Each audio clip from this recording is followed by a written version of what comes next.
हाय।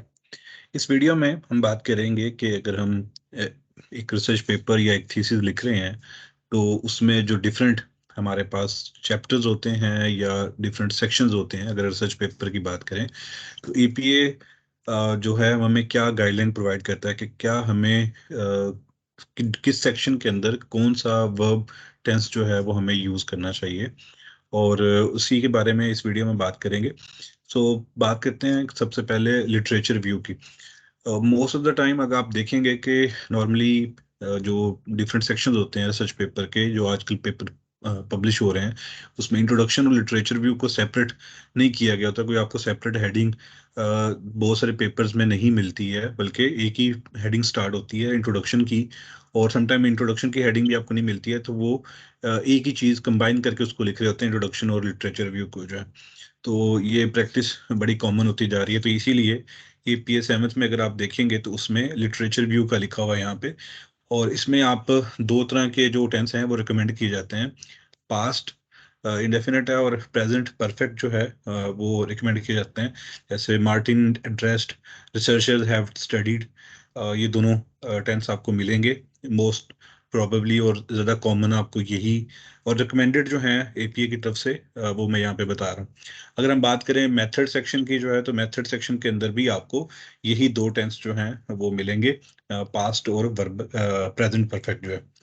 जिसमें पार्टिसिपेंट्स की अगर हम बात कर रहे हैं तो took a survey, others have use similar approaches. जब हम बात कर रहे होंगे डिफरेंट जो अगर हम इंस्ट्रूमेंट की बात करें, मेजरमेंट की बात करें, या वेरिएबल्स जो हमने उनके स्केल्स अडॉप्ट किए होते हैं उनकी अगर हम बात करें, तो उसके लिए भी आपको यही प्रेजेंट परफेक्ट ये पास्ट यूज होता नजर आएगा।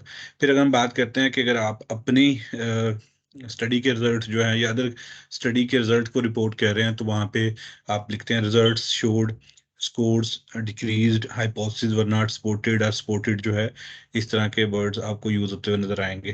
तो उसके अंदर भी पास्ट इंडेफिनिट जो है वो यूज किया जाता है। नेक्स्ट अगर हम बात करें, यहाँ पे प्रेजेंट परफेक्ट जो है वो आपको यूज होता नजर नहीं आएगा। नेक्स्ट अगर हम बात करें डिस्कशन, अगर सिर्फ डिस्कशन की आप बात करें तो डिस्कशन के अंदर आपको पास्ट इंडेफिनिट ही यूज होता नजर आएगा। लेकिन अगर हम बात करें डिस्कशन के अंदर इम्प्लीकेशंस की, आपके रिजल्ट की इम्प्लीकेशंस की और प्रीवियस स्टेटमेंट्स की अगर हम बात करें, तो वहाँ पे आपको एग्जांपल के तौर पे जैसे यहाँ प्रेजेंट लिखा आ रहा है, तो the results indicate the findings mean that, ये यूज होता हुआ टेंस आपको नजर आएगा। अगर हम बात करें कंक्लूजन की, लिमिटेशन की, फ्यूचर डायरेक्शन की और इसी से बाकी जो रिलेटेड चीज़ें हैं, तो वहाँ पे आपको प्रेजेंट टेंस जो है वो यूज होता नजर आएगा। We conclude, limitation of study or future research should explore. तो ये आपको डिफरेंट जो डिफरेंट सेक्शंस हैं, थीसिस के हों या पेपर के हों, उसमें आपको रिकमेंडेड हैं जो एपीए स्टाइल की तरफ से, वो आपको ये टेंस यूज होते हुए नजर आएंगे। मजीद जब आप डिफरेंट पेपर्स जो है वो एक्सप्लोर कर रहे होते हैं या रीड कर रहे होते हैं, तो वहाँ पे भी आप चेक कर सकते हैं डिफरेंट जो टेंस वगैरह यूज किए गए होते हैं। आप उनके ऊपर जब डिफरेंट सेक्शंस को एक्सप्लोर करते हैं, लिटरेचर रिव्यू, थियोरेटिकल फ्रेमवर्क, या अगर आप मेथड, इसके अलावा रिजल्ट्स और डिस्कशन पढ़ते हैं, तो आप ये भी नोट करें कि दूसरे जो ऑथर्स हैं वो कौन से टेंस जो है वो यूज कर रहे होते हैं। तो इस वीडियो में इतना ही। Thank you.